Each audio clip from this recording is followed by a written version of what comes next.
YouTube scroll করতে করতে হঠাৎ একটা ভিডিও সামনে এলো, বয়কট ইন্ডিয়া। এক বাংলাদেশি ভদ্রলোক বলছেন ইন্ডিয়া নাকি বাংলাদেশকে লুট করে নিয়ে যাচ্ছে, তাই সমস্ত ইন্ডিয়ান পণ্য বয়কট করতে হবে। আর তিনি আরো হুমকি দিচ্ছেন বাংলাদেশি জনগণ যারা এই ডিক্টেট মানবেন না তাদের নাকি বিপদের মুখে পড়তে হবে। ভিডিওটা দেখেই বেশ খটকা লাগলো। দেখলাম এই বিষয়ে আরো বেশ কিছু ভিডিও টুইটারেও বয়কট ইন্ডিয়া ট্রেন্ড করছে বাংলাদেশে। সুতরাং এটা কোনো বিচ্ছিন্ন ঘটনা নয়। আমাদের প্রতিবেশী দেশ যার সঙ্গে ভারতের সম্পর্ক এত ভালো, স্বাধীনতার পর থেকে যে কোনো বিপদে আপদে ভারত সর্বদা বাংলাদেশের পাশে রয়েছে। কদিন আগেই প্রধানমন্ত্রী শেখ হাসিনা ওনার বক্তব্যে ভারতের সম্পর্কের কথা বলছিলেন। এমনকি মালদ্বীপ যখন বয়কট ইন্ডিয়ার ক্যাম্পেইন চালাচ্ছিল, বাংলাদেশ তখন পাশে দাঁড়িয়েছিল। কিছুদিন আগেই তো যখন ইডেন গার্ডেন্সে ওয়ার্ল্ড কাপের খেলা হচ্ছিল, কত বাংলাদেশি ভাই বোনেরা খেলা দেখতে এলেন। তাদের অনেকের সাথে কথাও হয়েছিল।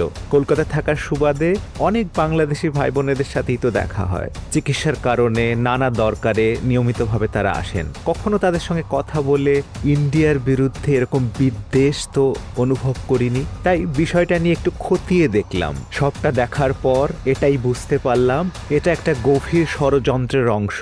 কারা এটা করছে, কি তাদের উদ্দেশ্য, সেই বিষয়ে যে সকল তথ্য আমরা পেয়েছি সবটাই আপনাদের সামনে নিয়ে আসব। এই ভিডিওর উদ্দেশ্য কোনো ব্যক্তি বিশেষের বিরুদ্ধেও কোনো কথা বলা নয়, শুধুমাত্র সত্যটিকে তুলে ধরা। সীমান্তের ওপারে থাকা বাঙালি ভাই বোনদের উদ্দেশ্যে বলা, বাংলাদেশের উন্নতিতে প্রতিবেশী হিসেবে আমরাও গর্ব অনুভব করি। যখন দেখি বাংলাদেশ পার ক্যাপিটা জিডিপি বা হিউম্যান ডেভেলপমেন্ট ইন্ডেক্স এগিয়ে যাচ্ছে, তখন আমরাও আনন্দিত হই। ব্র্যান্ডেড টি শার্টে মেক ইন বাংলাদেশ দেখলে আমাদেরও গর্ব হয়। তাই এসব অহেতুক ঝগড়া বিবাদ না করে কিভাবে দুই দেশ একে অন্যকে সহায়তা করতে পারে সে বিষয়ে আমাদের পর্যালোচনা করতে হবে। আজকের আলোচনার মূল বিষয়ে যাওয়ার আগে যে ভিডিওটির কথা শুরুতে উল্লেখ করেছিলাম তার একটি অংশ প্লে করব। আমরা মুক্তি না পাওয়া পর্যন্ত ইন্ডিয়ান প্রোডাক্ট বয়কট করব। ইন্ডিয়া যাবেন না। চিকিৎসা করতে হলে ব্যাংকক সিঙ্গাপুর যান, বেড়াবার যাবেন না। বেড়ানোর মেলা জায়গা আছে, ভুটান যান, আপনি নেপাল যান, শ্রীলঙ্কা যান। শ্রীলঙ্কা খুব ভালো দেশ, যে ঘুরে আসে মজা পাবেন, টাকা পয়সাও কম খরচ হবে।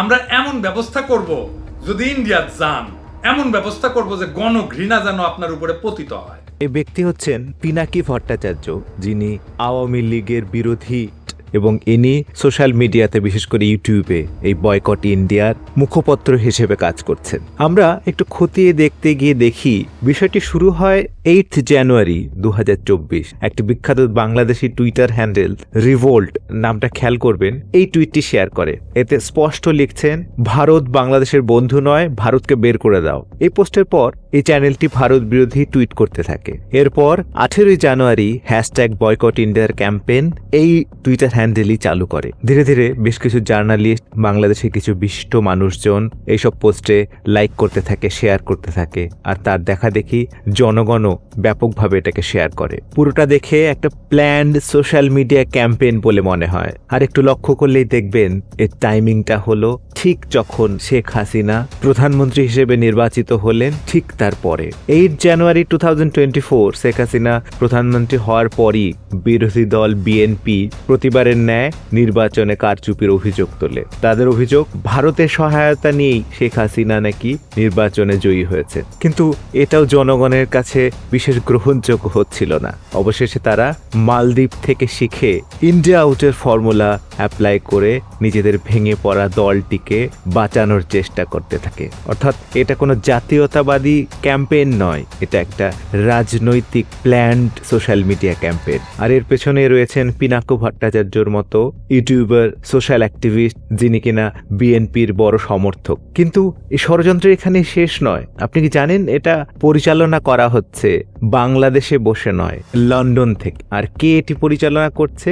বিএনপির চেয়ারম্যান তারিক রহমান। ইউরেশিয়ান টাইমসের একটি প্রতিবেদন অনুসারে 8 জানুয়ারি 2024 শেখ হাসিনা বাংলাদেশের নির্বাচনে জয়ী হওয়ার সাথে সাথে তারিক তার দলের সদস্যদের এই নির্দেশ দিয়েছিলেন যে তারা যেন মালদ্বীপের মতো ইন্ডিয়া আউট প্রচার শুরু করে। তিনি এই নির্দেশ দেওয়ার সাথে সাথেই বিএনপির সাইবার উইং সক্রিয় হয়ে ওঠে এবং তারা ভারত বিরোধী টুইট প্রকাশ করতে থাকে। এবং শুরুতে আমরা যে টুইটার হ্যান্ডেলটির কথা বলেছিলাম রিভোল্ট, এটা আসলে বিএনপি পরিচালনা করে। এখন প্রশ্ন হচ্ছে তারিক বা বিএনপি ভারতকে কেন এত ঘৃণা করে? এর উত্তর লুকিয়ে আছে ইতিহাসে। ভারতীয় সেনাবাহিনীর প্রত্যক্ষ সহায়তায় মুক্তিবাহিনী যখন পাকিস্তানকে পরাজিত করে বাংলাদেশকে মুক্ত করে, বঙ্গবন্ধু ভারতকে, ভারতবাসীকে ধন্যবাদ জানাতে কোনো কার্পণ্য করেন। বাংলাদেশের স্বাধীনতার পর কলকাতার ব্রিগেড প্যারেড গ্রাউন্ডে ওনার বক্তৃতার একটি অংশ শুনুন। পাকিস্তানের সামরিক বাহিনীর দল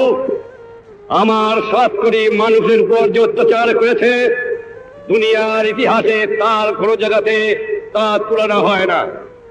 আজ আমার গ্রামে গ্রামে গৃহহারার আর্তনাদ, আজ আমার গ্রামে গ্রামে সর্বহারার আর্তনাদ, আজ আমার মানুষ পথে ভিখারি, আজ আমার মা বোনদের ইজ্জত নষ্ট করা হয়েছে, আমার ঘর বাড়ি জ্বালিয়ে দিয়েছে। আমার 1 কোটি লোক দেশ ত্যাগ করে ভারতে আশ্রয় নিয়েছিল।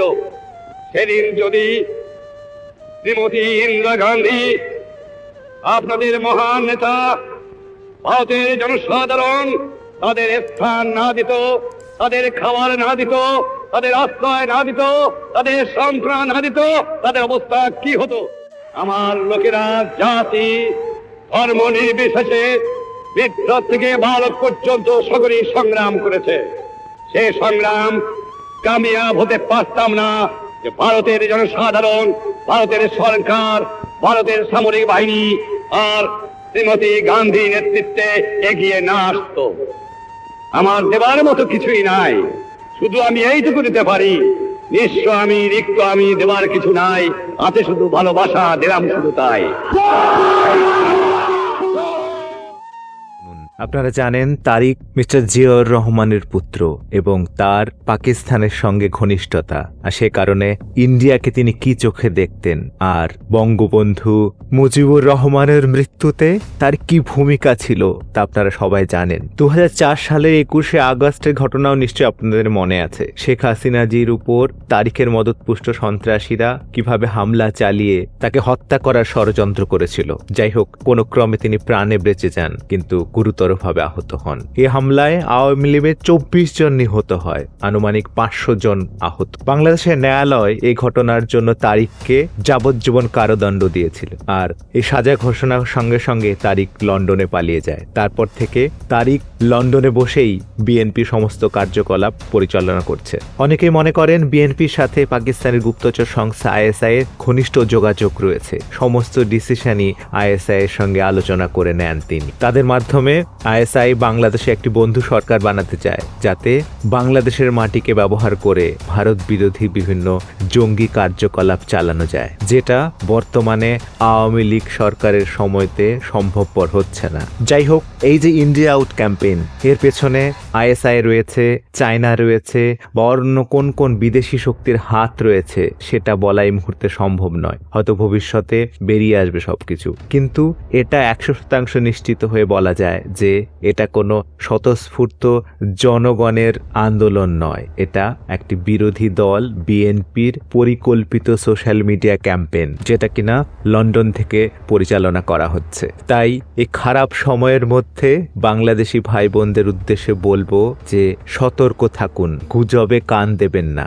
এরা অনেক রকম ভুল প্রচার করবে, অর্ধ সত্য কথা দিয়ে আপনাকে প্রভাবিত করার চেষ্টা করবে, কিন্তু যাচাই না করে কোনো কিছু বিশ্বাস করবেন না। যেমন একটি ভিডিওতে দেখছিলাম যে বাংলাদেশের পার ক্যাপিটা জিডিপির সাথে ভারতের বিভিন্ন পার্শ্ববর্তী রাজ্যগুলির পার ক্যাপিটা জিডিপি তুলনা করে বলা হচ্ছে এদের থেকে তো বাংলাদেশের জিডিপি অনেক বেশি, সুতরাং বাংলাদেশের জনগণের এই সমস্ত রাজ্যে যাওয়ার কোনো দরকার নেই। এটা অনেক সাধারণ মানুষ বুঝতে নাই পারে, কিন্তু আপনার মতো শিক্ষিত মানুষদের এটা বুঝতে হবে, একটা দেশের সঙ্গে একটা রাজ্যের জিডিপি কখনো তুলনা করা যায় না। বাংলাদেশের জিডিপির তুলনা করলে সেটা ভারতের জিডিপির সঙ্গে করতে হবে। দেশের কোনো একটা রাজ্যের জিডিপির হিসেবে কন্ট্রিবিউশন কম থাকতেই পারে, কারণ এরকম অনেক ইকোনমিক অ্যাক্টিভিটি আছে যেটা হয়তো দেশের জন্য, সমাজের জন্য খুবই গুরুত্বপূর্ণ, কিন্তু সেটা জিডিপির হিসেবে আসে না। কিন্তু দেশ যখন শিক্ষাক্ষেত্রে, স্বাস্থ্যক্ষেত্রে খরচা করবে, তখন কোনো স্টেটের জিডিপির কন্ট্রিবিউশন কম বলে সেখানে কম ফান্ড দেওয়া হবে, কম খরচা করা হবে তা নয়। ভারতবর্ষের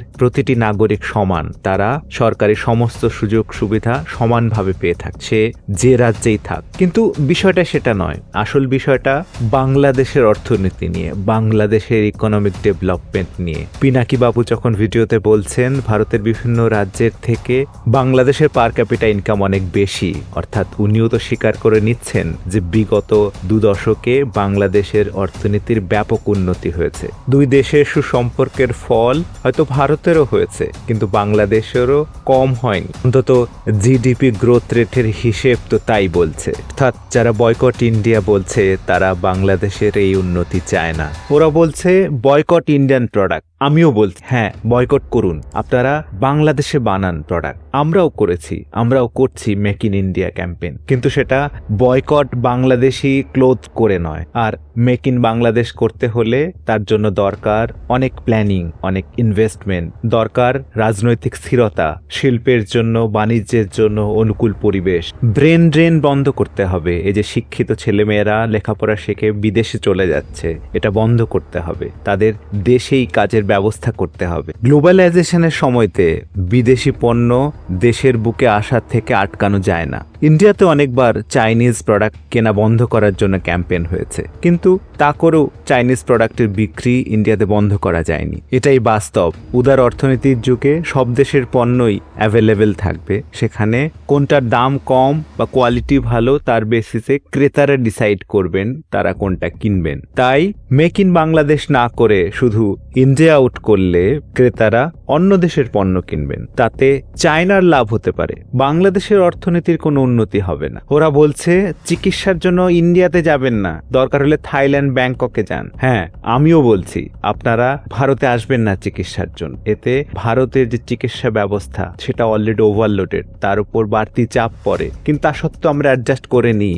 প্রতিবেশী দেশ হিসেবে। কিন্তু সেটা করতে হলে আগে তো বাংলাদেশের স্বাস্থ্য ব্যবস্থা উন্নত করতে হবে। ওরা হয়তো লন্ডনে বসে বুঝতে পারছেন না, কিন্তু বাংলাদেশের যে সাধারণ মানুষটা পকেটে মাত্র কয়েক হাজার টাকা, তার জটিল কোনো রোগ হলে ইন্ডিয়াতে এসে বনগা লোকাল ধরে কলকাতায় এসে অল্প টাকায় চিকিৎসা করানো যায়। যাদের আরেকটু বেশি ক্ষমতা তারা হয়তো চেন্নাইতে যান চিকিৎসার জন্য, কিন্তু থাইল্যান্ড, ব্যাংককে যাওয়ার মতো লক্ষ লক্ষ টাকা সাধারণ মানুষের কাছে নেই। তারা শখে আসেন না ইন্ডিয়াতে, তারা নিতান্ত বাধ্য হয়ে আসেন নিজের জীবন বাঁচানোর জন্য, আত্মীয় স্বজনের জীবন বাঁচানোর জন্য। সবশেষে এটাই বলবো, যদি সোশ্যাল মিডিয়াতে আলোচনা করতেই হয় তাহলে আসুন না ভারত বাংলাদেশ দুই প্রতিবেশী হিসেবে হাতে হাত রেখে কিভাবে এগিয়ে যেতে পারে সে ব্যাপারে আলোচনা করি। দুই দেশের মধ্যে মতপার্থক্য থাকতেই পারে, কিন্তু সেটা আলোচনার মাধ্যমে সুরাহা সম্ভব, যেটা এতদিন পর্যন্ত হয়ে এসেছে।